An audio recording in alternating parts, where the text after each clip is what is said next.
Sebelum dipenjara, mantan Menteri Kesehatan Republik Indonesia, Siti Fadila Supari, membuat Indonesia jadi sorotan internasional setelah menggalang dukungan negara-negara lain untuk menggugat Organisasi Kesehatan Dunia atau WHO terkait penanganan wabah flu burung H5N1 pada tahun 2005.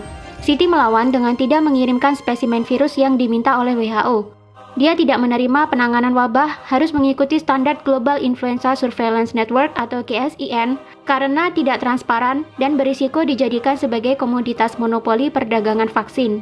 Upaya Siti membongkar dugaan konspirasi bisnis kesehatan dunia telah dituangkan ke dalam buku Saatnya Dunia Berubah, disertai dengan pemaparan literasi dan bukti-bukti data sepanjang dia jatuh bangun menuntaskan wabah flu burung di Indonesia. Buku tersebut berujung kontroversi. Salinan yang sudah diterjemahkan ke dalam bahasa Inggris bahkan sempat dikabarkan ada yang menarik dari peredaran. Terlepas dari polemik yang terjadi, Siti mendapat pengakuan dari dunia. Majalah The Economist di London misalnya, menempatkan Siti sebagai tokoh yang memulai revolusi dalam menyelamatkan dunia dari dampak penyakit pandemik. Selepas masa jabatan sebagai Menteri Kesehatan, Siti dijerat kasus oleh KPK dalam perkara dugaan korupsi pengadaan alat kesehatan di kementerian yang sempat ia pimpin. Ditetapkan sebagai tersangka pada tahun 2014, Siti baru masuk persidangan tahun 2017 dan dijatuhi vonis hukuman 4 tahun penjara pada tahun yang sama. Belakangan, publik menggulirkan petisi agar Presiden Joko Widodo segera membebaskan Siti Fadila karena sosoknya dibutuhkan negara dalam menghadapi wabah virus corona atau COVID-19 yang telah melumpuhkan dunia. Kejanggalan sempat terjadi dalam upaya penggalangan petisi tersebut. Pada Kamis 16 April, petisi tersebut diberitakan tercatat sudah mendapatkan 42.000 tanda tangan dari para warganet dan terus bergerak menuju ke angka 50.000. Namun pada Sabtu 18 April 2020, tanda tangan di petisi tersebut tiba-tiba turun drastis menjadi 15 ribuan. Kemana sisanya? Apakah ada yang bisa menjelaskan kepada saya mengapa kejanggalan seperti ini terjadi?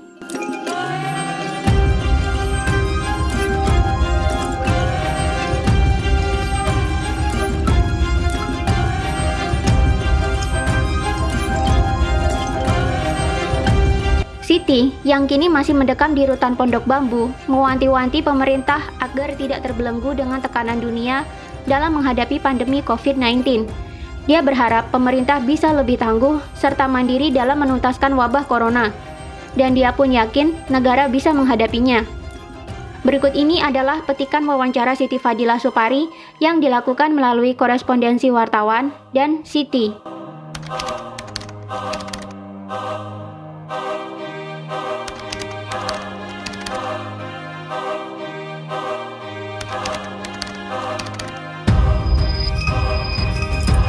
Apakah Anda pernah menduga sebelumnya bahwa bakalan ada wabah lain setelah flu burung mereda?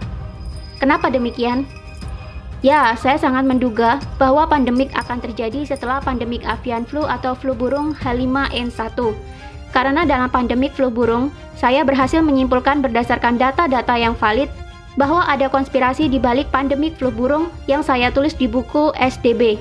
Konspirasi utama yang harus ada adalah WHO, dan konspirator lain adalah pihak-pihak industri farmasi yang akan menanggung keuntungan besar dari terjadinya pandemik. Selama dua faktor itu masih merajai, maka pandemik tetap akan terjadi. Apa yang menyebabkan dunia dilanda wabah virus yang umumnya berkarakteristik flu symptoms secara beruntun? Mengapa flu? Mengingat pandemik flu yang mematikan banyak orang pada 1918, flu virus mudah menginfeksi manusia dan punya kemampuan menyebar atau menular. Maka lembaga resmi dunia, WHO, dengan GISN-nya waktu itu, melaporkan laboratorium CDC di Atlanta meneliti virus flu dengan segala variannya sepanjang masa.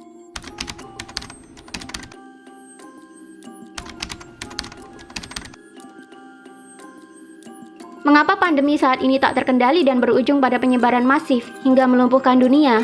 Saya heran, China diam ketika ditetapkan sebagai PHEIC atau Public Health Emergency of International Concern. Apakah betul virus berasal dari kelelawar yang menular ke manusia dan kemudian menular dari manusia ke manusia? Baru sekarang dunia protes bahwa mereka dianggap tidak transparan. Kalau virus tidak segera ditransparansikan, maka bahayanya ya seperti sekarang, penularan jadi tidak bisa dideskripsikan dengan tepat, sehingga sangat menakutkan. Apalagi WHO menetapkan ini sebagai pandemik, maka terjadilah hal-hal yang menakutkan dunia. Menurut saya, WHO gagap, tidak mampu menghadapi pandemi COVID-19 ini.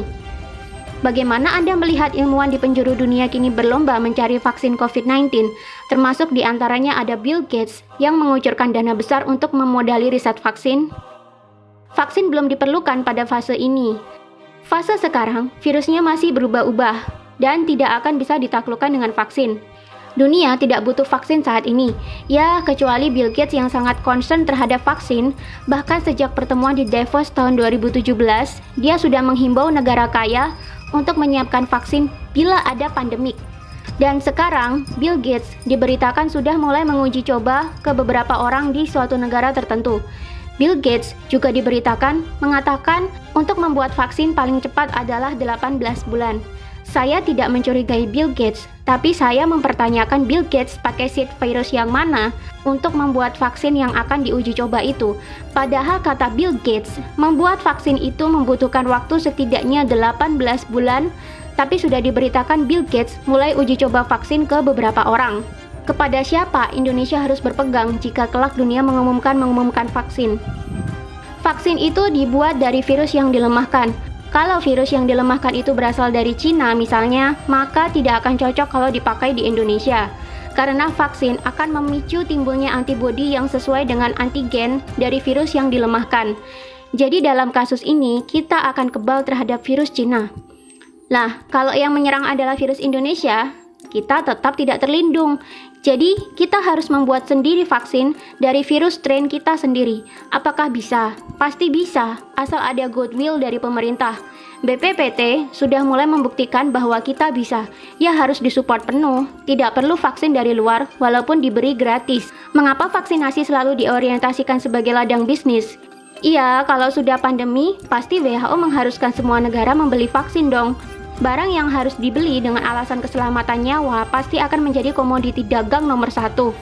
Vaksin bikinan sendiri dengan seed virus varian Indonesia jauh lebih tepat, apalagi bisa dibikin dengan cara halal. Mafia-mafia internasional memaksa kita membeli vaksin. Dari mana seed virusnya kita tidak tahu. Dengan dasar anjuran dari WHO. Kalau kita tidak punya uang, World Bank siap memberi hutang. Tidak peduli hutang kita semakin bertambah. Bagaimana Anda melihat peran WHO di balik penanganan pandemi COVID-19 ini? Sudah saya katakan, WHO gagap, tidak mengerti esensinya pandemik. Banyak hal yang dilakukannya menjadi blunder. Mestinya Indonesia memimpin negara-negara lain untuk menuntut pimpinan WHO mundur karena tidak mampu menyelamatkan umat manusia di dunia ini dari pandemi COVID-19. Siapakah pihak-pihak industri farmasi yang akan menanggung keuntungan besar dari terjadinya pandemik ini seperti yang dimaksud oleh Siti Fadilah? So, sekarang mulai kelihatan kan kemana semua wabah ini berujung.